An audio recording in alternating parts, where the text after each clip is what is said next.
우리 증산 천지 대도 채널을 방문해 주시는 도생님 여러분 반갑습니다. 이번 시간에는요, 이제 하감 이중성 선생님의 그 선화와 돌아가심이죠. 그리고 이제 그 장래에 얽힌 이야기를 말씀을 드려보도록 하겠습니다. 우리가 이제 진인의 탄강이라는 그런 제목으로 하감 선생님의 그 일대기를 쭉 이렇게 추적해 왔잖아요. 그러면 이제 선화와 장래라고 하면 이제 결국은 선생님의 일생이 맞춰지는 것인데, 이제 이것으로 끝나는 건 아니고요. 이제 뒤에 또 몇 편이 더 얘기가 있어요. 타나 스님과의 그 어떤 이야기. 그 다음에 이제 박문기라는 사람이 쓴 그 본주라는 책자에서 하감 선생의 그 삶에 대해서 잘 썼지만 또 일부분 왜곡한 이야기라든지, 또 이제 상계님의 그 체력을 찾는 과정에서 하감 선생께서 결정적인 역할을 하셨다 하는 얘기 등등이 또 있고요. 뒷얘기들이 또 있습니다. 자, 근데 어쨌든 이번 시간에는요, 하감 선생님의 그 선화, 돌아가심과 장래에 얽힌 이야기입니다. 이 이제 그 판박수식 책자가 이제 총 4부로 구성되어 있는데요. 일부가 이제 하감 선생님에 대한 그 이야기예요. 일부가 총 24장으로 되어 있고요. 그 중에서 1장부터 15장까지가 이인수 선생님께서 들려주신 얘기를 갖다가 이렇게 정리한 것입니다. 이 얘기는요, 이 책이 이제 이렇게 나중에 이렇게 이제 나오게 될 때 그 직전까지 이인수 선생님한테 이 책 내용을 다 이렇게 갖다 보여드리고, 그분이 직접 감수하신 거예요. 자, 이제 우선 오늘 드릴 말씀은 이제 75쪽에 나와 있는 바로 이제 하감 선생님의 선화, 돌아가심과 장래에 얽힌 이야기다. 잠깐 한번 읽어보면서 제가 이제 중간중간에 부연 설명해 드리겠습니다. 하감 선생은 1958년 무술년 음력 11월 28일 날, 그러니까 양력으로는 59년으로 넘어가요. 59년 1월 7일에 62세를 일기로 필생의 노력으로 편술한 천지개벽경 원고를 아들이신 이인수님에게 전수하고 돌아가셨다. 이제 하감 선생은요, 1897년 정유년 4월 29일 날 태어나셨어요. 그러면은 62세로 돌아가셨는데, 하감 선생과 동시대의 분으로서 청엄 이상호 선생은 9살 위라고 했잖아요. 1888년 무자생이셨어요. 그리고 돌아가신 것은 더 뒤에 돌아가셨어요. 1966년에. 그리고 이제 남조 이정입 선생은 1895년 을미생으로 태어나셔가지고 1968년에 돌아가셨어요. 이제 그런 분들에 비하면은 좀 적게 사신 거가 되는 거죠. 그 마테오 리치 신부님은요, 1552년에 태어나셔가지고 1610년에 58세인가 이렇게 돌아가셨어요. 그때 58세라면은 적은 나이는 아니라고 봐요. 그때는 아직 문명 수준이 그렇게 지금과 같지 않은 때였기 때문에. 자, 여기 보겠습니다. 다음은 이인수님이 들려준 아버지 이중성 선생의 생애 마지막 날의 모습과 이어서 치러진 장례식에 대한 이야기다. 이제 아드님이 들려준 얘기라는 거죠. 자, 하감 선생은요, 생애 마지막 해인 1958년 무술년, 58년. 그러니까 이제 50년대 끝자락까지는 사신 거예요. 60년에 4.19라든지 61년에 그 5.16 군사혁명과 더불어 박정희 대통령의 등장, 이런 건 모르셔요. 자, 어쨌든 58년 봄부터 그동안 편술한 천지개벽경 원고를 마지막으로 정서하기 시작하셨다. 그러니까 이것은 뭐냐면은 선생님이 맨 처음에 써 놓으셨던 어떤 천지개벽경 원고가 있을 거 아닙니까? 그것은 이제 약간 초서에 가까운, 남들이 알아보기 이렇게 힘든 글씨체였대요. 그래서 이것을 갖다가 이제 정자로 딱 이렇게 정서를 하시는 작업을 58년 봄부터 시작하셨다는 겁니다. 이것을 봤을 때는 하감 선생님께서는 내가 58년에 이 생애를 뜨는구나 하는 것을 이렇게 미리 알고 준비하셨다라고 하는 것을 이렇게 짐작할 수가 있습니다. 자, 이 작업에 집중하다 보니 찾아오는 손님을 일일이 응대하고 맞이할 수 없어서 아들 이인수에게 손님에게 사정을 말하고 대신 대접하라고 했다고 한다. 이때 이인수님은 22살에 당당한 청년으로 성장해 있었다. 이때 이제 이인수님의 두 누님은 이미 시집 갔을 때였어요. 그러니까 아버지 옆에 마지막으로 모시고 아버지의 그 임종을 지키고, 그러니까 이제 아버지의 유명을 받들었던 사람은 이 아드님이었습니다. 자, 돌아가시기 사흘 전부터 아버지는 예전의 일상과는 다소 다른 행보를 보이셨다. 그러니까 11월 28일 날 음력으로 돌아가셨기 때문에 사흘 전 11월 26일이죠. 이때부터는 매일같이 하던 스케줄과는 좀 다른 행보를 보이셨대요. 아들에게 아버지의 삶에 대하여 말하였는데 처음 듣는 얘기라기보다는 평소에 익히 들어왔던 내용이었다. 이 인수님은 어린 나이부터 손님이 오면 아버지가 자신을 옆에 앉게 해서 이해하든 못하든 대화를 듣게 하였다고 한다. 이것은 뒷날 아버지의 삶을 증언할 수 있도록 어떤 준비를 하신 것으로 보인다. 그래서 이제 이인수님의 그 말씀에 의하면은 돌아가시 3일 전부터 이제 자신을 앞에 앉혀놓고 아버지의 그 어린 시절과 이런 뭐랄까 청소년기, 그다음에 또 이제 이인수님으로 말하면 할머니의 돌아가심, 독립운동할 때 얘기, 그다음에 이제 또 상일님의 진리에 눈뜬 얘기, 차경숙과의 독대 얘기라든지 이런 제가 지금까지 쭉 했던 얘기들 있지 않습니까? 뭐 용봉 독존 석가볼 친필의 전수, 박공호 성도와의 10년간의 친교 내리라든지 이것을 쭉 말씀해 주셨다는 거예요. 그리고 이제 그렇지만 이랬어요. 이인수님은 이제 이러한 평소와 다른 행보를 보이셨지만 아버지께서 돌아가실 것이다 이런 생각은 조금도 안 했대요. 왜냐하면 아버지는 건강하시고 정정하셨다는 거예요. 자, 28일 날 이제 돌아가신 날 그날에 있지 않습니까? 아침 식사를 마치고는 하감 선생은 아들을 불러 앉히고 천지개벽경 원고를 보여주면서 뒷부분에 다 정서하지 못한 것이 약간 남아 있는데 이것은 네가 아버지의 글씨체를 잘 알아보니까 대신 정사라고 하면서 원고를 넘겨주셨다. 이 인수님은 아버지가 평소 천지개벽경을 편술 작업을 했으며 다시 새롭게 정사한다는 것만 알았지 그때까지는 구체적인 원고를 못 보았다고 했다. 이제 아버지께서 이제 그날 돌아가시는 아침에 이제 넘겨주신 거 이렇게요. 내가 뒷부분에 다 이렇게 정서하지 못한 것이 있는데 네가 내 글씨를 잘 알아보니까 네가 하도록 해라 이렇게 하셨다는 거예요. 이제 그렇지만 평소에 아버지가 만들어준 그 성구 소책자 있잖아요. 지난 시간에 말씀드렸던 아자필독, 천운추집, 천운집구 이런 것 등을 통해서 천지개벽경의 성구 대부분을 다 외워서 알고 있었기 때문에 특히 또 이 인수님은 무엇이 또 궁금했냐면은 본인이 그 의통인폐에 대한 것이 궁금했었대요. 자기도. 왜냐면 이것이 상일인 천주용사의 총 결론이니까. 그렇기 때문에 아버지한테 자기가 궁금했던 것을 여러 차례 이렇게 여쭤봤고 이 즈음에 집중적으로 3차례인가 여쭤봤대요. 그래서 이제 그런 말씀만 하시지 무엇을 궁금해서 여쭤봤다는 얘기는 안 하셨어요. 이제 그렇게 여쭤봤다고 한다. 그러면서 3시간 정도 이러저러한 말씀을 하셨는데 이날 이인수님은 아버지가 혹여 돌아가실까 하는 생각은 전혀 못했다고 한다.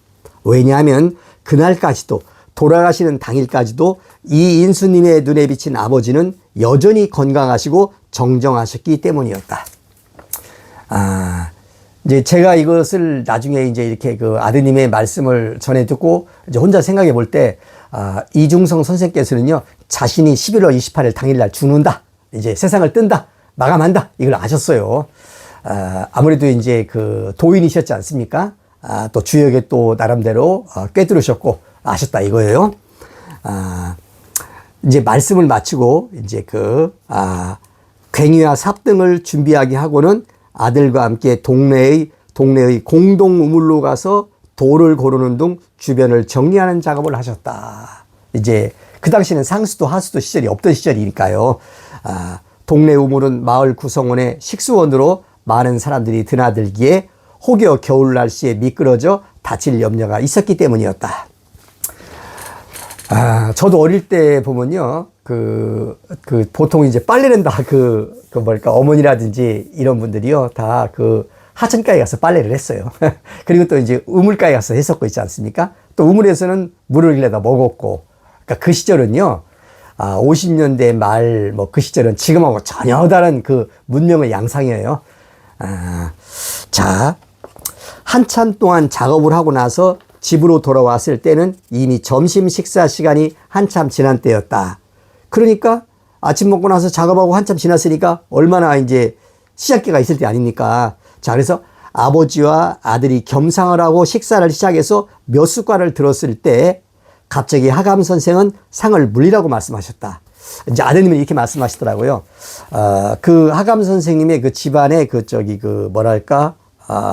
식사하는 예법은 뭐였냐면 이제 같이 아버지하고 이제 겸상을 해서 자식들이 먹을 때는 아버지가 먼저 숟가락을 들고 젓가락으로 반찬을 먹어야만이 자식들이 이제 그 다음에 그 반찬을 먹었대요. 그 집안의 내력이었던 것 같아요. 이렇게 그랬는데 아버지께서 몇 숟가락 뜨더니 숟가락을 놨다는 거예요. 그러면서 이제 이 인수님에게 야, 상을 물려라 이렇게 말씀하셨대요.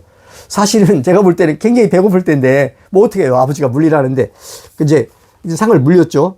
그리고는 몸이 좀 불편하시는지 직접 밖으로 나가서 세면을 못 하시고, 그러니까 평상시에는 밖으로 나가서 세면을 하셨죠. 그런데 이제 아들에게 새스물을 또 오너라 라고 하시고는 그 새스물을 문턱에다 놓고 간단하게 얼굴을 닦으시고 이렇게 청소 보시는 방으로 들어가셨다는 겁니다. 그래서 이제 이 인수님이 밖에서 들으니까 아버지의 소리가 들렸어요. 아버지의 기도 소리가 들렸어요. 그 내용이 뭐였냐면은 이런 내용이었습니다. 아버지, 데리고 가시려면 뭐뭐하게 데려가 주옵소서. 이렇게. 여기서 뭐뭐하기라고 이렇게 제가 이제 이렇게 동글뱅이 표시를 했지만 그것은 이 이스님도 그 소리는 잘 못 들었대요. 하여튼 아버지, 그러니까 상예림을 아버지라고 부르고 있는 거예요, 지금요. 데리고 가시려면, 그러니까 이제 자신의 이제 인생이 뜨는 거죠, 이렇게요. 데리고 가시려면 뭐 이게 무슨 말씀이었을까 저도 생각을 했어요. 뭐 편안하게 데리고 가시라고 했던가 뭐 어떻게 했던가 하여튼 데려가 주옵소서. 이렇게. 사실은 이게 사람의 죽음이라는 것이 간단한 게 아니에요, 여러분. 사람의 죽음이라는 것은 아주 천차만별이거든요. 뭐 비명횡사도 있고, 그 다음에 이제 병으로 앓아 죽으면서 당장 숨이 끊어지지 않고 있지 않습니까? 한 달, 두 달, 석 달, 넉 달, 1년, 2년 착 끌면서 죽는 것도 있고요. 어떤 사람은 또 자다가 스르르 죽는 사람도 있고, 이 천차만별이잖아요. 어쨌든 이제 이 죽음의 이 과정이라는 것이 이게 이게 사람마다 다르다 하는 것을 우리가 알고 있지 않습니까? 아버지 데리고 가시려면 뭐뭐하게 데려가 주옵소서. 이렇게 그 기도 소리가 들렸대요. 그리고는 잠시 후에 청수방 문을 열고 나오셨는데 아버지의 그 이마에는 예전과는 다르게 땀방울이 많이 이게 돋아나 있었다. 이게 뭘까? 보통 식은땀을 흘린다 뭐 이런 표현도 생각나고 있지 않습니까? 그러니까 이게 벌써 건강에 문제가 있는 거예요. 자식의 입장에서 볼 땐 처음 보는 거였으니까. 그러니까 아들은 즉각 아버지가 건강에 문제가 있구나 하는 것을 이렇게 알아차리고 있지 않습니까? 근데 이제 하감 선생은 안방으로 들어가서 누우셨고 마음이 다급해진 아들은 아버지에게 읍내의 하감 선생께서 평소에 자주 그렇게 이용하셨던 한의원에 가서 약을 지어오겠다고 이렇게 말씀을 드렸다는 거예요. 있었대요. 이제 뭐 대흥이 쪽에 있었던가 봐요. 거기에 이제 이렇게 한의원이 뭐 있었겠죠. 그런데 이제 아들이 이제 그날 이제 거기 갔어요. 갔는데 이제 아버지가 평소에 드나드셨던 그 한약방 그건 없었고요. 이제 자주 한의원이라고, 따라서 자주 한의원이 뭔지 몰랐어요. 그랬더니 이제 자축인묘 진사오미 신유술에 이제 자방주 60방주 중에서 자방주 의원께서 하시던 한의원이 자주 한의원이었대요. 이제 거기서도 이제 알고 있었기 때문에 이제 아버지의 그 처방이 있었대요. 다른 게 아니고 천지개벽경 무신편 2장인가 나오는 그 가미사성음 가미사물통이라는 그 상해님의 그 약재가 있어요. 이제 그걸 이제 거기다 이제 이렇게 뭐랄까 거기서 드셨던가 봐봐요. 머리 몇 가지 약재를 썩는다든지 뺀다든지 하면서 있지 않습니까? 그래서 이제 이것을 이렇게 줘오겠습니다, 아버지. 그러니까 이제 하감 선생께서는 괜찮다, 안 해도 된다 했지만 아들은 그게 아니잖아요. 효심이 깊은 이제 이 인수님은요 어떻게 했냐면은 얼른 부엌에 가가지고 그 약탕기를 준비하고 약탕기를 갖다가 이렇게 데우는 숯불을 준비하고 있지 않습니까? 이제 읍내로 한의원으로 달려갔다는 거예요. 근데 그날 그 오후에 눈이 엄청나게 왔대요. 막 가는 도중에 막 눈이 쌓이니까 발이 푹푹 패일 거 아닙니까? 이렇게 그 정도로 많이 왔대요. 그래서 막 급한 마음에 갔다가 이제 다시 왔다는 거예요. 약을 지어가지고 왔어요. 자, 왔더니 이제 아버님한테 갔다 왔습니다라고 말씀드리니까 아버지가 아들을 건너다 보시면서 말씀하셨대요. 아, 네가 욕보는구나 라고 이렇게 말씀을 하셨다는 겁니다. 보통 이제 고생한다, 우리 욕본다 그러잖아요. 이렇게요. 네가 욕보는구나. 그래서 이제 이 인수님이 약탕에다 약을 넣고 이제 다리기 시작을 했는데 하감 선생께서 아들을 방으로 들어오라고 하셨다는 거예요. 인수야, 방으로 들어오너라. 이렇게. 그러니까 어떻게 해요? 이제 아들이 들어갔죠. 그랬더니 이제 누워 계시던 아버지가 일어나 앉으셨대요. 딱 앉으셔가지고는 뭐라고 말씀하시냐면은 아버지가 넘어가지 않도록, 이렇게 균형을 잡지 못하고 넘어가지 않도록 네가 아버지 뒤에서 아버지를 떠받쳐라. 이렇게 말씀하시더라는 거예요. 어떻게 해요? 그러니까 이제 그런데 하감 선생께서는요, 방향을 딱 잡고 남쪽을 향해서 앉으셨대요. 그래가지고는 아들은 뒤에서 떠받치고 하감 선생께서는 남쪽을 향해서 앉으셔가지고는 합장을 하고 기도를 하셨다는 거예요. 아들의 귀에, 뒤에서 떠받치고 있는 아들의 귀에. 그러니까 하감 선생은 1m 80이 넘는 분이었고요. 그 다음에 이 인수님도 작은 키는 아니었어요. 1m 75, 뭐 76 이 정도 키였다고 하더라고요. 그러니까 그렇지만 아버지가 더 크잖아요. 딱 떠받쳤는데 아버지가 딱 남쪽을 향해서 앉으셔가지고 합장을 하고 기도하는 소리가 소곤소곤 들렸대요. 이렇게. 그리고 나서는 딱 그 기도 소리가 끝나고 나서 소리가 안 나잖아요. 그러니까 아들이 아버지를 이제 살펴본 거죠. 보니까 아버지는 운명하셨다는 거예요. 이게 이제 봐봐요. 아들은 곧바로 앉아 계신 아버지 뒤에 앉아서 껴안고 떠받쳤다. 하감 선생은 합장을 하고 잠시 기도를 하시고는 앉은 채로 선화하셨다. 이것이 하감 선생, 이중성 선생의 생애 마지막 날, 마지막 순간의 모습이다. 이제 이 인수님은 말씀하시더라고요. 이 상계리 성구 말씀 제가 적어놨습니다. 을사편 2장에 상계리께서 말씀하시기를 치성의 절을 올리되 반드시 남쪽을 향해 올려라. 묵은 하늘은 자좌오양이니. 그러니까 좌오 중에서 이제 자는 북쪽이고 오는 남쪽이잖아요. 자좌오양이라는 것은 북쪽에 앉아서 남쪽을 향한다. 이게 이제 묵은 하늘인데 나는 바로 오좌자양 하노라. 남쪽에 앉아서 북쪽을 바라보느라. 그러니까 상계리께서 남쪽에 앉아 계신 거예요. 그래서 상계리께서 나는 남방 삼리하노라 이렇게 말씀하시잖아요. 그래서 이제 하감 선생은 마지막 순간에 어떻게 했냐면은 상계님을 향해서 앉아가지고 두 손을 모으고 합장하고 마지막 기도를 드린 거예요. 내용은 모르죠. 아들 귀에는 아버지가 뭐라고 이렇게 소곤소곤 말씀하시지만 그 내용을 못 들었다고 말씀하시더라고요. 그 순간에 이제 마지막 순간에 그렇게 이제 앉아서 돌아가신 거예요. 하감 선생께서는. 참, 우리가 이제 가장 뭐랄까, 누구든지 원하는 그 죽음 있지 않습니까? 여러 가지 죽음 형태가 있는데, 이렇게 이제, 낮에까지는 열심히 일하고, 그날 하루를 이제, 살고 있지 않습니까? 저녁 때, 이제 입을 끌고 자면서, 누우면서 이제 죽는 거 있잖아요. 이걸 가장 사람들 말하잖아요. 나도 그렇게 죽기를 바란다. 이렇게 얘기하잖아요. 근데 이제 하감 선생께서는 아니 아침까지만 해도 아들 눈에 그렇게 정정하고 건강하셨는데 그래가지고 우물가에 가서 그렇게 돌고르기 작업도 하고 있지 않습니까? 그것을 이렇게 그 작업도 했는데 점심 먹고 나자 그 순간에 그 몇 시간에 됐겠습니까? 그때 이제 하감 선생은 이제 운명을 맞이하신 거예요. 또 이제 결국은 하감 선생은 누워서 안 돌아가시고 앉아서 돌아가신 거예요.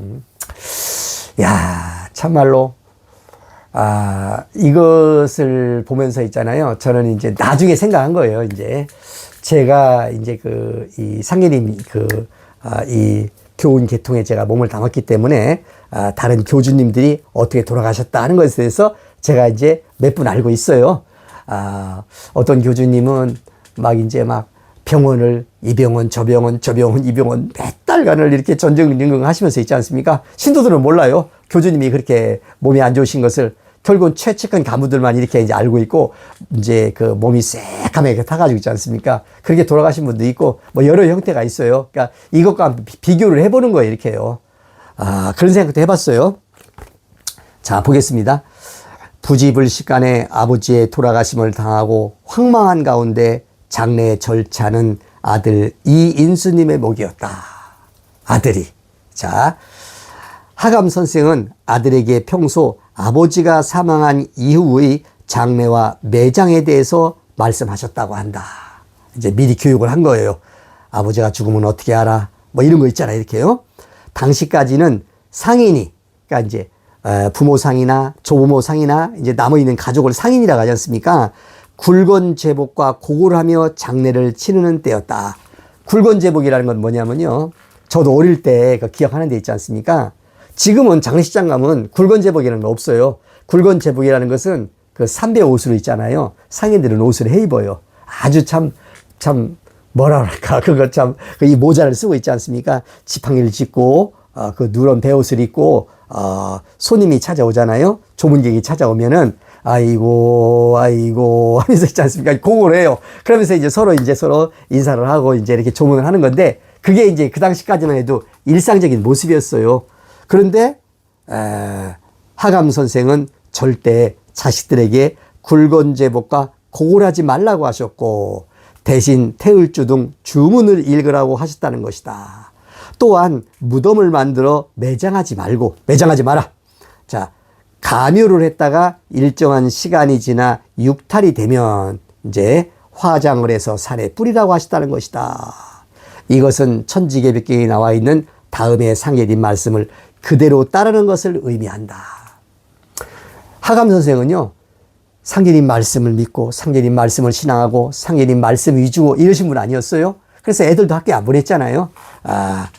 하루는 상예린 말씀, 병호편 1장에 나오는 말씀입니다.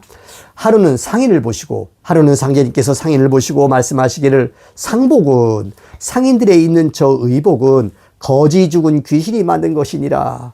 제자가 여쭈기를, 육아에서 만든 바는 이와는 다릅니까? 말씀하시기를, 저 상복은 추하고 험하니 나의 세상에는 이를 없애노라. 지금은 없어졌어요. 지금은 이제 이 장례식장 위주로 이제 이 장례가 보편화돼 가지고 있지 않습니까? 그 유족들이 이렇게 흰 옷이든 검은 옷이든 이 정갈한 옷을 입고 이제 이렇게 장례를 치르지, 60년대, 70년대까지 있었던 그런 굴건 제복의 상복은 없어졌어요. 자, 상예리께서 말씀하시기를, 백골을 땅에 묻지 않고 장사 지내느니라. 불매 백골이 장지라. 이렇게 이인수님이 여러 번 말씀하시더라고요. 상예님 그 어디 나오냐면 계묘편 6장에 나오는 말씀이에요. 이제 이러한 그 아버지의 평소에 그 가르침이 있었기 때문에 이제 이대로 이제 장례식이 진행이 된 거예요. 하감 선생의 장례식은 3일장이 아니라 5일장으로 치러졌다. 저도 맨 처음에 왜 5일장이었지? 이렇게 좀 궁금했는데 아드님께서 말씀하시더라고요. 이것은 당시 통신과 교통의 미발달로 인해 친지와 가족들에게, 지인들에게 부고를 해서 조문객이 오는데 시간이 걸렸기 때문이었고, 특히 하감 선생이 돌아가시던 날 그 즈음에 눈이 많이 온 겨울철 때문이기도 했다. 이렇게. 그래서 이제 알리느라고 이제 시간이 걸렸고, 오느라고 사람들이 시간이 걸리고 있지 않습니까? 뭐 지금이야 뭐 가지고 뭐 자가용도 있고, 기차도 있고, 고속버스도 있고 말이지. 얼마든지 그냥 또 다 금방 알려가지고 있지 않습니까? 다 이제 이렇게 조문을 하고 하는데, 당신은 안 그랬던 거잖아요. 그래서 이제 불가피하게 5일장이 됐다. 이런 말씀이시더라고요. 자, 이 인수님은 종이에 아버지의 그 말씀을 받들어서 태울주와 원정주를 300장을 적어서 조문객을 맞이했답니다. 그러니까 아버지 친구들, 지인들 있지 않습니까? 이런 분들은 태울주를 모르거든요. 그렇기 때문에 태울주하고 원정주, 원왕정기 대하바신, 이 주문 원정주를 있잖아요. 300장을 이 인수님이 직접 적었대요. 이렇게 적었고, 그 다음에 이제 누님이 또 이제 또 자형들이 왔을 때 이제 함께 이 장례식을 치르게 됐다는 겁니다. 그래서 하감 선생의 세 자녀는 굴건 제복이 아닌 정갈한 옷차림에 고골하지 않고 대신 태울주를 읽었으며 조문객에게도 함께 주송하기를 부탁하였다. 이러한 장례 모습은 50년대의 시대 조류와는 1950년대의 그 시대 조류와는 맞지 않는 것이었다. 하지만 아버지의 평소 가르침이 있었기에 세 자녀는 조문객의 따가운 눈초리에도 굴하지 않고 소신대로 진행했다고 한다. 그러니까 처음에는 그 조문객들이 와서 자기들이 하는 그런 모습이 아니었으니까 새 아들, 딸의 그런 장례식 절차가 있지 않습니까? 눈에 마땅치 않았던 거예요, 이렇게요. 그런 모습을 보였대요. 그렇지만 이제 5일장이 끝나고 가면서는 그분들이 이제 긍정을 하셨대요. 이렇게. 이 인수님은 그 마지막에 이제 상여가 나가지 않습니까? 그 상여도 자기가 직접 다 만들었대요. 이렇게 전부 다 어떻게 만든다 가지고 그렇게 해서 이제 그 어느 일정한 곳에 일단은 감여를 하셨다고 하시더라고요. 그러니까 이제 어쨌든 간에 하감 선생은요, 이 장례식의 모습 이걸 봐도 있잖아요. 상인님의 말씀 그대로 신앙하시는 분이에요. 이걸 알 수 있고요. 자, 다음 내용을 보겠습니다. 5일장을 마치고 나서 조문객이 모두 돌아가자 이 인수님은 도저히 밀려오는 쏟아지는 잡을 물리칠 수가 없었다. 그렇죠. 5일 동안 어떻게 잡을 한 잡을 견딜 수 있습니까? 뭐 도중에 막 이제 졸기는 하셨겠죠. 그렇지만 이제 자기가 상주인데 그렇기 때문에 못 잔 거죠. 제대로 못 잔 거예요.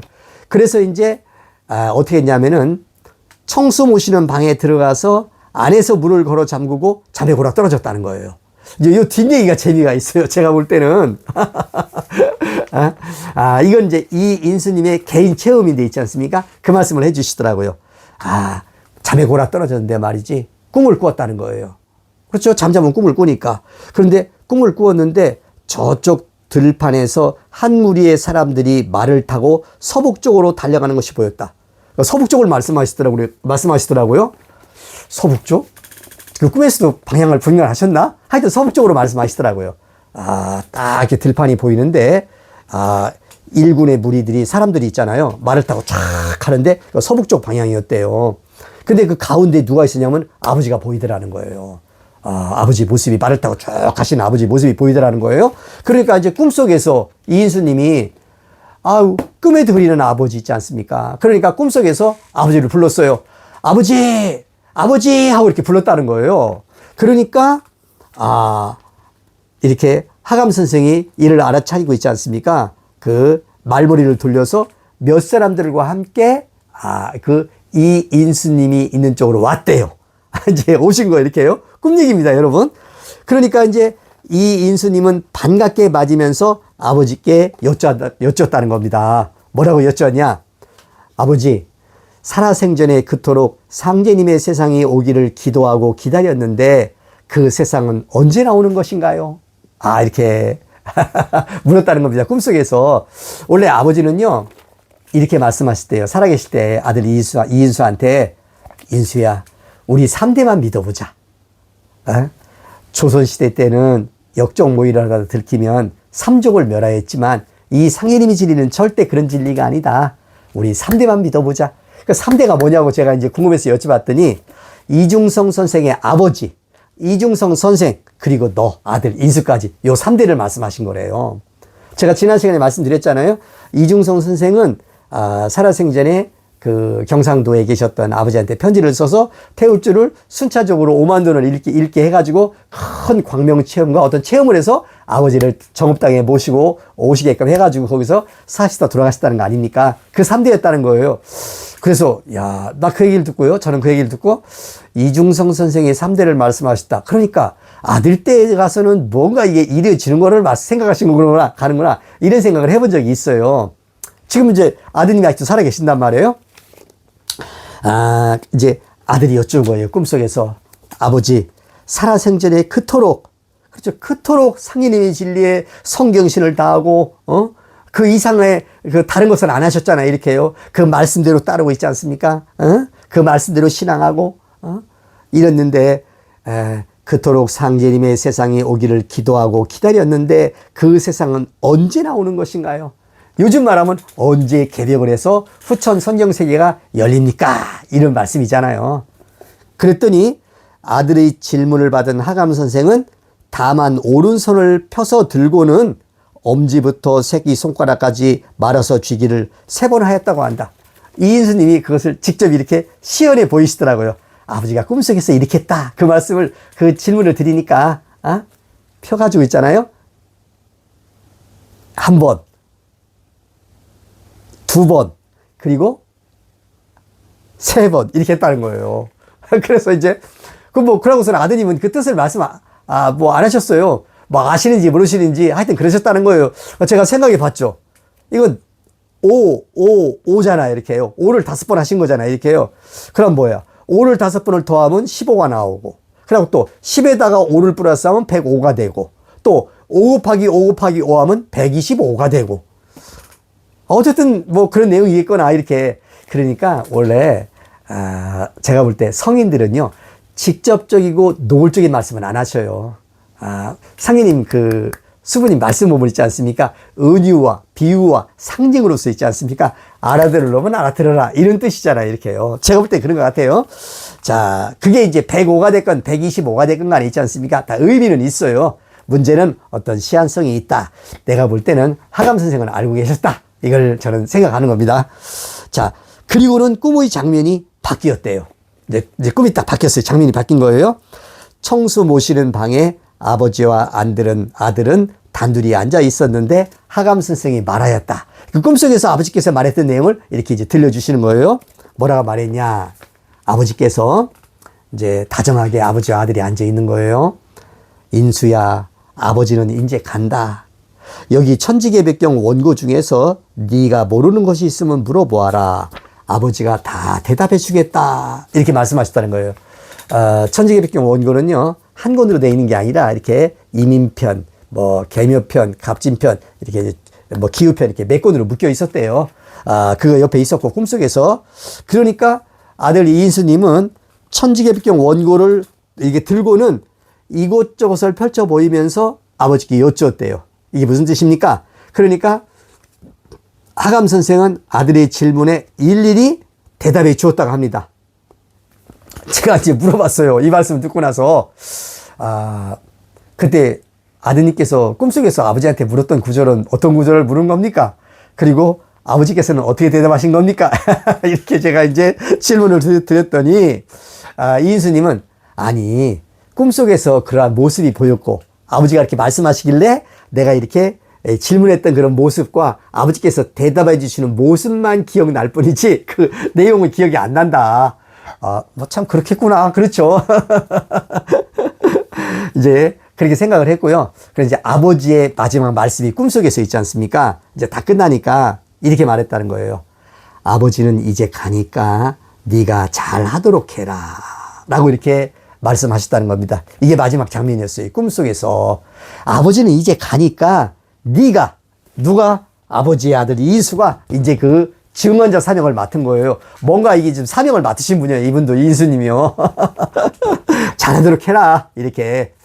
그러니 이 아버지의 임종을 지켜봤던 그 자식은 아들이었어요. 두 누님은 시집갔고 이제 장례식장에는 참석을 했지만 또 뭐 아버지와 같이 사셨으니까 아버지의 삶에 대해서도 얼마든지 증언하고 증거할 수 있지만 결국 이제 이 아버지가 네가 잘해라 뭐 이렇게 말씀하셨다는 거예요.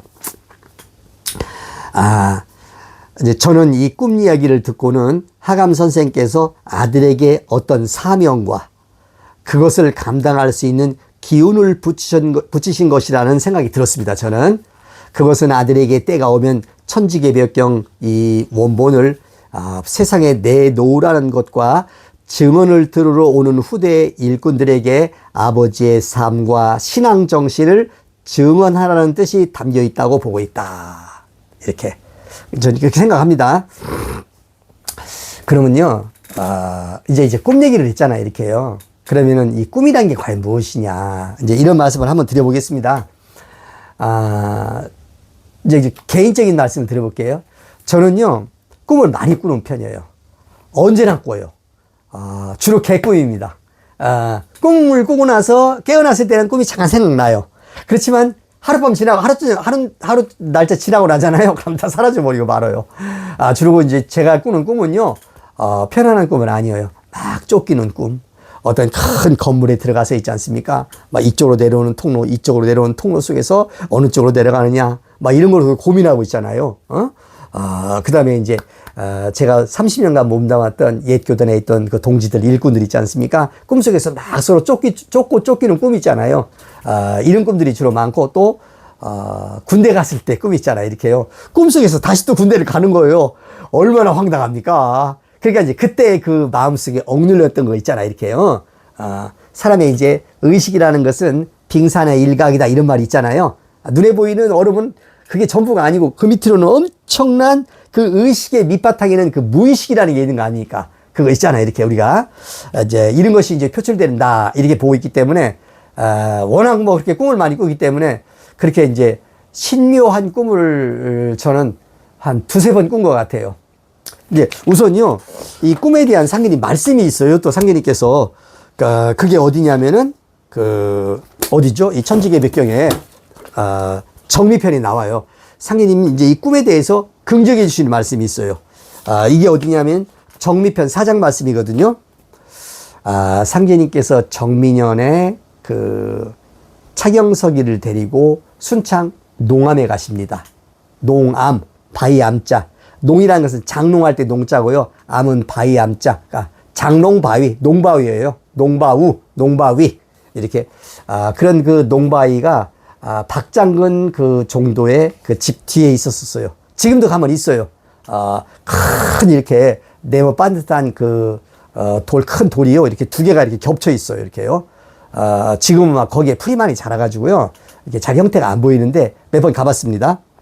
자, 순창에 이르시어 경석에게 명하시어 한 곳에 단정에 앉게 하시고 사람에게 물어 말씀하시기를 여기가 순창 농암이더냐.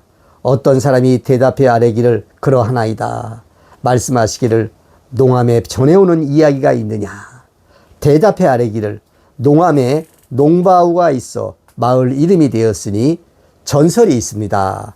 농바우 안에 하늘의 신검, 칼이죠. 신갑옷, 이게 갑옷을 숨겨 놓았는데 장군이 나면 하늘이 바위를 열고 내어준다고 합니다. 말씀하시기를 농바우의 전설이 헛말이 아니냐. 그 전설이 맞다. 한 사람에게 물어 말씀하시기를 너에게 어젯밤에 무슨 일이 있었느냐. 이렇게 상예님께서 이렇게 물으셨습니다. 그 사람이 대답해 아뢰기를 어젯밤에 한 꿈을 꾸었는데 어떤 늙은 신선이 하늘로부터 내려오더니 농바우를 열고 그 바위를 열었다는 거예요. 갑옷 투구와 장검을 꺼내었는데 신검에는 서리 같은 기운이 어리었고 투구에는 광채가 엉겨 있어 눈이 어지럽거늘 저에게 주시며 말씀하시기를 장군이 명을 받고 여기에 오리니 그 장군에게 전하라 하심으로 제가 받아서 두었는데 오늘 차경석이 앉은 자리가 바로 그 자리입니다. 그러니까 상제님께서 말씀하시기를 너는 꿈을 제대로 꾸었도다. 맞다 말이야. 근데 차경석이 바로 이제 일변교훈을 개척하는 그 장군이잖아요. 일변교훈의 장군.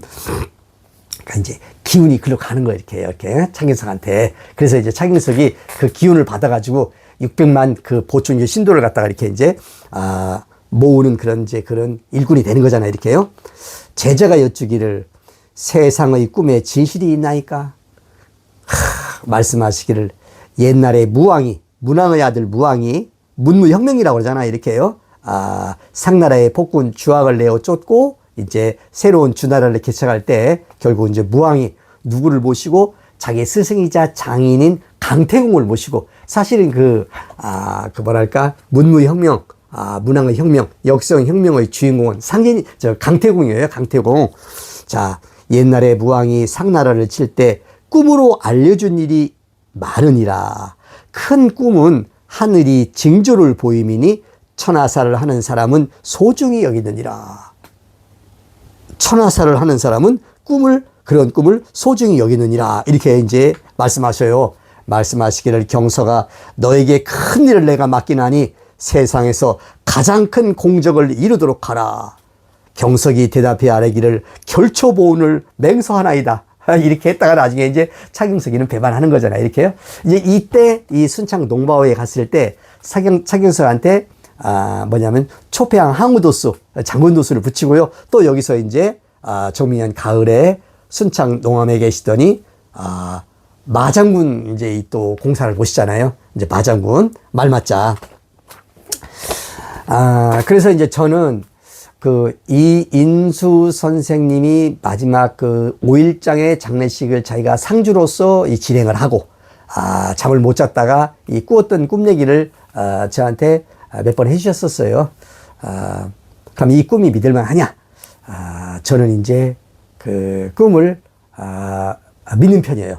제가 꾼 꿈은 다 헛꿈이고 개꿈이고 잡꿈이지만은 이 인수님은요 어릴 때부터 하루에 태울주 3,000도, 열흘이면 3만도, 100일이면 30만도, 1000일이면 300만도. 그러니까 엄청나게 태울주를 읽으신 분이에요. 보면은 지금도 그 두 부부께서 태울주를 읽고 계시잖아요. 그러니까 이 정도로 이렇게 정신이 통일되어 있는 분이기 때문에 이 아버지의 그 장례식을 치르고 나서 꾼 꿈은 내용을 봤을 때 이것은 뭐랄까 그 아들에게 어떤 사명과 기운을 내려주는 꿈이었다. 이렇게 저는 그렇게 생각을 합니다. 저는요 그 주로 잡꿈을 꿔요. 아까 말씀드린 대로. 그런데 제가 이제 일평생에 그 두세 번 정도의 좀 평소와 다른 꿈을 꾼 적이 있어요. 한 번은 제가 대학 입학을 할 때 그 입학을 하는 입학 시험 있지 않습니까? 그 본고사를 보러 간 날 있잖아요. 그 전날 밤에 제가 또 나름대로 평소와는 다른 꿈을 꾼 적이 있어요. 그건 뭐 대충 그것을 말씀드리면은 제 모친께서 중학교 2학년 때 돌아가셨는데 한 번도 꿈에 본 적이 없어요. 모친을 갖다가 볼 생각도 안 했고. 그런데 이제 그때 그 대학 입학이라는 그런 참 그 저로서는 또 인생일 때 중요한 기로가 됐는데 그 전날 본고사를 보러 들어간 전날 있지 않습니까? 그 여관에서 잠깐 꿈에 깼는데 모친이 한번 나타나더라고요. 그 뒤로는 보이지도 않았어요. 못 봤어요. 그때 꾼 꿈이 너무도 신묘한 꿈을 한번 꾼 적이 있고요. 그 다음에 이제 이번에 그 2024년, 그러니까 작년이네요. 작년 4월 달까지 이제 제가 근 10년간 가꾸었던 뭐 이렇게 순서가 있어요. 10년 된 나무 있고, 9년 된 나무 있고, 8년 된 나무 있고, 7년 된 나무가 있어요. 이렇게요. 그걸 순차적으로 쭉 정리를 해가지고, 결국은 2024년 4월 이무렵까지요. 거의 다 그것을 정리하고, 그 다음에 포크레인 작업을 여러 날 해가지고 밭을 정상화시키고 나서 이제 2024년 4월 이후부터는 제가 이 판박소식 이 책자 작업에 제가 이렇게 들어갔어요. 이제 이 작업을 해야 될 거 아닙니까? 그러니까 이제 제가 이제 일주일에 한 반 정도는 제가 일을 하고 나머지 반은 또 뭐냐면은 제가 이제 컴퓨터 앞에 앉아가지고 이제 쭉 책자 작업을 1년 동안 했습니다. 그러니까 어떻게 보면 이제 누구든지 사람의 생활이라는 것은요, 다 정신이 통일되어 있는 거예요. 모든 세상 사람들이 무슨 일을 하든 간에 그게 그렇다고 보고요. 저는 저 나름대로 그것을 쭉 작업하다가 이제 2025년에 들어와가지고 이제 결국은 제가 4월달, 5월달 이제 마지막 마무리를 하면서 마지막 마무리 작업에서 또 이제 이 인수님한테 갖다 드리고 다시 그것을 정리하고 이러다가 이제 제가 어느 날 이제 한번 또 늘 잡꿈을 꾸다가 한마디로 개꿈을 꾸다가 있지 않습니까? 보통 제가 이제 일어날 때 제대로 잠을 자면 3시쯤 일어나요. 그럼 일어나서 이제 한 차례 주문을 읽고 또 일을 하든지 아니면 또 잠깐 잠이 드는 경우도 있어요. 그래가지고 이제 그날 3시에 일어나서 한 차례 주문을 좀 읽고 그 다음에 이제 잠깐 잠이 들었는데 그때는 좀 평소와는 다른 꿈을 꿨어요. 그것은 이제 집안에 안진뱅이 책상이 있잖아요. 그럼 거기에 이제 이렇게 조만한 이렇게 이제 다이소에서 파는 그런 그 등불 같은 게 있잖아요. 이렇게 그걸 켜놓고 이제 제가 뭐를 막 정리를 하고 있었어요. 그때는 책에 온통 이렇게 그 신경이 쓰여 있을 때인데 그래가지고 이렇게 딱 정리를 하고 있는데 옆에 누군가 서 있는 것이 느껴 들은 거예요. 그러니까 이제 방 전체를 이제 어슴푸레한데 책장, 안전뱅이 책상에는 불이 붙여 있고, 제가 이제 어떤 작업을 하고 있었는데, 누가 딱 서 있는 거예요. 근데 좀 섬뜩하지 않습니까? 근데 섬뜩하다는 생각은 안 들더라고요, 꿈속에서. 그래서 이제 누군가하고 딱 이렇게 올려다 보니까, 조선시대 때 관복을 입은 분이었어요. 그러니까 뭐 양복을 입은 게 아니라, 조선시대 때 관복을 입은 분이었는데, 그 모자가 왜 사극에 보면은, 이제 왕이 아니라 신하들이 있는 그런 모자 있잖아요. 이걸 쓰시고 좀 키가 큰 분이셨는데 저를 딱 내려다보고 있는데 무섭다기보다는 어떤 밝은 표정으로 뭐 흡족하다, 만족한다 이런 얼굴이시던 것 같아요. 그래서 이제 제가 딱 보고 나서 그러고 나서는 이제 어떻게 하냐면 그런 꿈이었어요. 그래서 이제 그날 제가 참 신기하다. 그래가지고는 제가 어떡할까? 한번 이인스님한테 한번 얘기해 볼까? 왜냐면 이제 이인스님하고 많이 가까워졌거든요. 이제는 언제든지 전화해서 뭘 말씀을 여쭙기도 하고 또 찾아뵙겠다고 하고 뭐 이러는 이제 그냥 누구든지 인간관계가 가까워지면 당연한 거 아닙니까? 또 이제 저한테는 이제 아버지 뻘이고, 그래가지고 이제 말씀해볼까 말까 하다가, 이틀인가 3일 뒤에 이제 한번 안부전화기 했을 때, 선생님 제가 이런 꿈을 꿨습니다. 라고 이제 그냥 스스럼없이 말씀을 드렸어요. 그랬더니 뭐 그러냐? 라고 할 줄 알았는데 그게 아니라 이인수님이 뭐라고 말씀하시냐면요. 그 꿈에 봤던 그 사람 그 옷 색깔이 뭐냐고 여쭤보는 거예요. 에이? 이건 또 뭐야? 그러니까 저도 뭐 그냥 그 옷 색깔에 집중합니까? 그냥 그런 꿈을 꿨다 이런 건데 그래서 할 수 없이 여쭤보니까 제가 이제 딱 보니까 약간 그 녹색 계통의 그 청록색 계통의 옷이었던 것이 이렇게 생각나더라고요. 그래서 이제 이인수님한테 이런 색깔이었던 것 같습니다. 그랬더니 이인수님이 뭐라고 말씀하시면 그렇지 또 이라는 거예요. 이야 이거 참말로 얼마나 우습잖아요. 어떻게 보면은 그냥 무반응으로 할 수 있는데 그러면서 이제 이거 선생님도 그런 꿈을 종종 꾸셨나요? 그랬더니 이제 선생님은 꾸셨다 이렇게 말씀하시더라고요. 그러니까 선생님이야 평생 대울줄을 읽고 신앙 속에서 어릴 때부터 살아오신 분이니까 저하고는 다르지 않습니까? 그렇지만 이제 저로서도 그날 기분은 나쁘지 않았어요.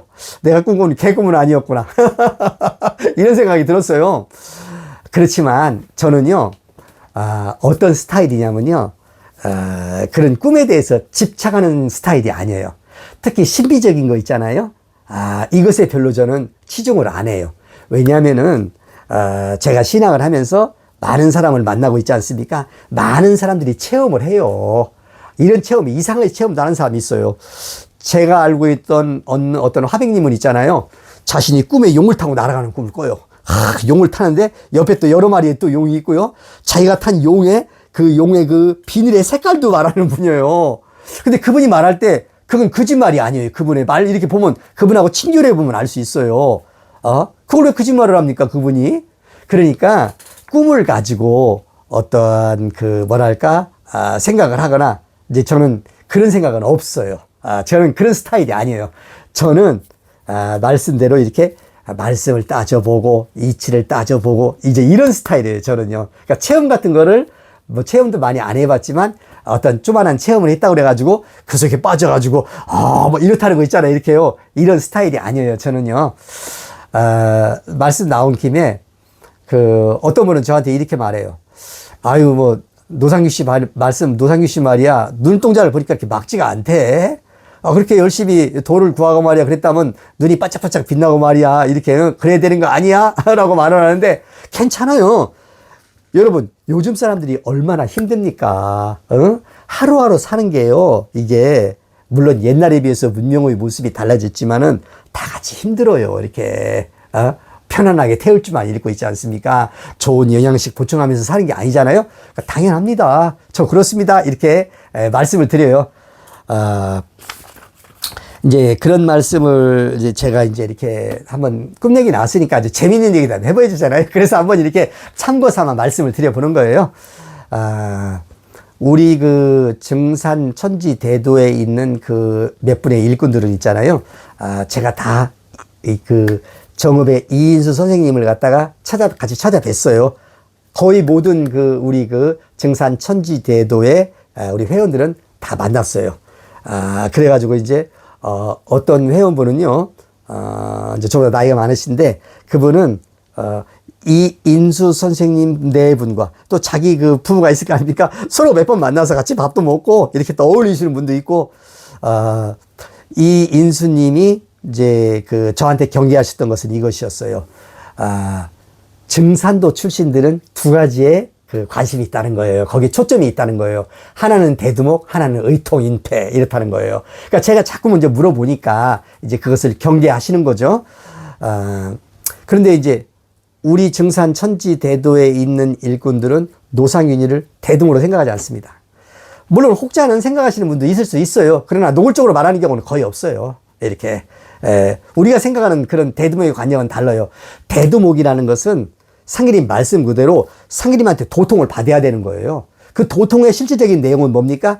천명과 신규. 신규라는 것은 신권을 받아야 돼요. 없잖아요. 다만 우리는 상계님의 천지개백경에 있는 내용을 받들어서 우리가 준비할 수 있는 것을 최대한 준비하자, 이런 입장이지, 어떤 그런 그 노골적인 생각 또는 분수에 없는 불에 넘치는 그런 생각을 갖지 않습니다. 저도 마찬가지예요.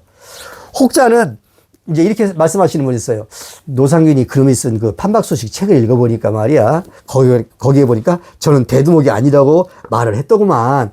그런데 사실은 이중성 선생을 내세워서 지가 마치 대두목인 듯한 그런 그 냄새를 풍기는 거 아니냐, 이렇게 말씀하시면서 경계하시는 말씀 하시더라고요. 여러분, 좋습니다. 그 틀렸다는 거 아닙니다, 여러분. 그러나 우리는 분에 넘는 생각을 하지 않는다는 겁니다. 그리고 이 인수 선생님이 언제나 저한테 경계하시던 말씀이 있어요.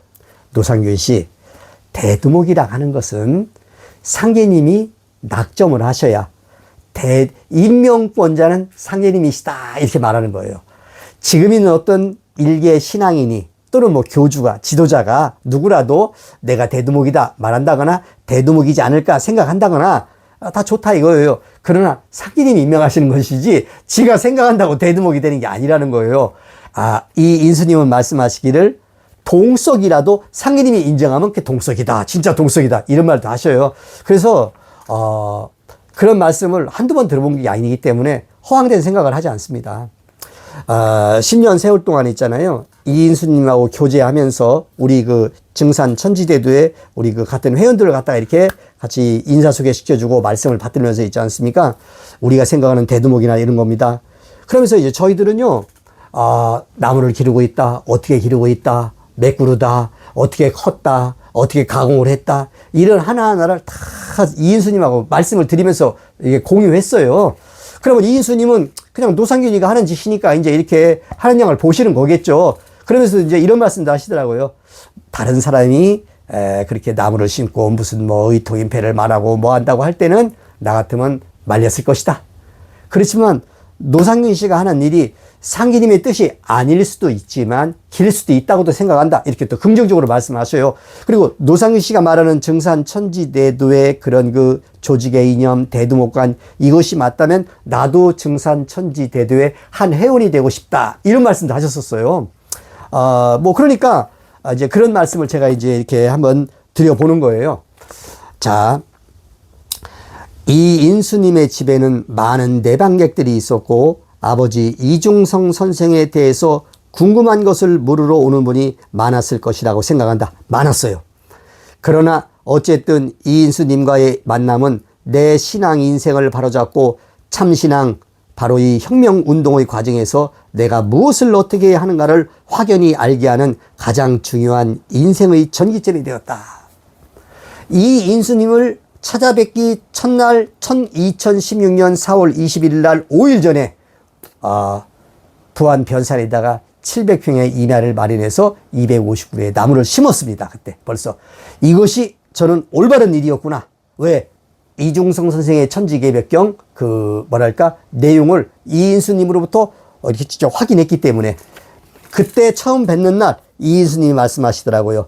내가 아버지의 이 천지개벽경 이 원본을 낼 때 내가 여기서 넉자를 뺐다. 상계님 신단에 청수를 올리고 기도를 하고 넉자를 빼겠습니다. 그게 뭐냐? 바로 기울편 11장의 동도지 앞에, 동쪽 복숭아나무 가지 앞에 부안변산 네 글자가 있었는데 이걸 빼셨다고 하더라고요. 그러니까 그 사물탕으로 상징되는 그 의통인패의 첫 재료인 동도지, 복숭아나무 동쪽까지는 뭡니까? 부안변산밖에 안 되는 거예요. 저는 알든 모르든 간에 거기다가 이제 제가 갖고 있던 어떤 신념대로 심은 거 아닙니까? 맞다 말이지. 이제 저는 그렇게, 그때 저는 그 사물약재, 사물탕이 뭔지를 알고 있었거든요. 그래서 이제 내가 무엇을 어떻게 해야 하는지를 확연히 알게 되었고, 하게 되었다. 내 인생의 중요한 전기점이 되었다. 자, 내가 이인수님을 만나게 된 것은 상계님과 수부님의 계획이며 은혜였다고 감히 생각한다. 자, 이렇게 모든 사람은 자기가 생각하는 거 아닙니까? 모든 사람은 자기 편이에요. 자기 주관대로 말하는 거예요. 이렇게요. 자기를 위해 사는 거 아닙니까? 하감 이중성 선생은 과연 누구이신가? 뒤에서 다시 알아보겠지만 상계님 백년 교훈사에서 상계님께서 말씀하신 그 혈심자, 그 혈심자가 하나만 있으면 내일이 이루어진다. 그 혈심자였다 이거예요. 그 백년교훈사에서 그 어떠한 단체의, 이 교훈 단체의 지도자, 교주하고는 비교가 되지 않을 정도로 자신의 일생을 상예님의 그 신앙에 바쳤어요. 자기 아들들의 그 인생도 신앙에 바쳤다 이겁니다. 바로 그 혈심자이며 일심자이셨고 판밖의 인물이라고 판단한다.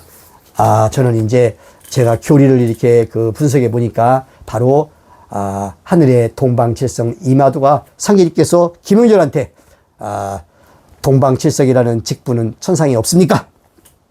동방칠성은 신명계의 주백인데 내 명을 받으러 인간세상에 내려왔노라. 바로 저는 그 인물이라고 보는 거예요. 왜?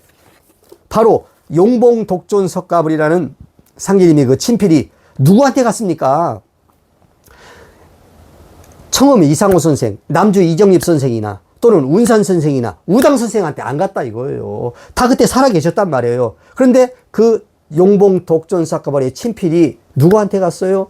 하감 이중성 선생한테 가셨어요. 저는 그것만 봐도 이렇게 이중성 선생이시다. 상예님이 낙점하신 인물이다. 이렇게 보는 거예요. 그러면은 바로 이제 이중성 선생은 무엇을 결국은 남기셨습니까? 자신 스스로 대두목이라고 하지 않았어요. 뭐라고 하지 않았어요. 그냥. 이중성 선생 아드님이 자신의 내방객에게 왔을 때 듣는 질문 중에서 가장 듣기 싫어하는 질문이 있었대요. 그게 뭐냐면은 그분들이 또 물어본대요. 혹시 아버지가 동방칠성 이마두가 인간에 오신 분 아닙니까? 아버지의 전생이 동방 이마두 아닙니까? 이게 물어보면요. 아드님은 전혀 엉뚱한 얘기거든. 자기가 모셨던 아버지는 내가 뭐라는 얘기를 하신 적이 없거든. 언제나 어떻습니까? 겸손하고. 그리고 이런 말만 하셨대요. 후천 선경이 되면 아버지는 소원이 있다. 그게 뭐냐면은 바로 상기님이 계시는 그 궁궐에 지키는 그 정문의 그 수위 있잖아요. 거기서 그 수위를 하면서 그 마당을 쓸고 있지 않습니까? 이 일만 해도 아버지는 원이 없겠다. 이런 말씀을 하셨다는 거예요. 그 말씀만 아들의 머릿속에 있고 아버지의 그 신앙의 모습이라는 것 있지 않습니까?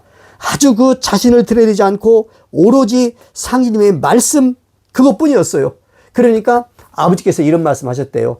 세상 사람들이 아버지를 알아주지 않아서 아버지가 밟혀서 10길 파묻혀 내려간다 할지라도 그로 인해서 상기님의 진리가 한치라도 드러날 수만 있다면 아버지는 더 이상 원이 없다. 이렇게 말씀하셨다는 거예요.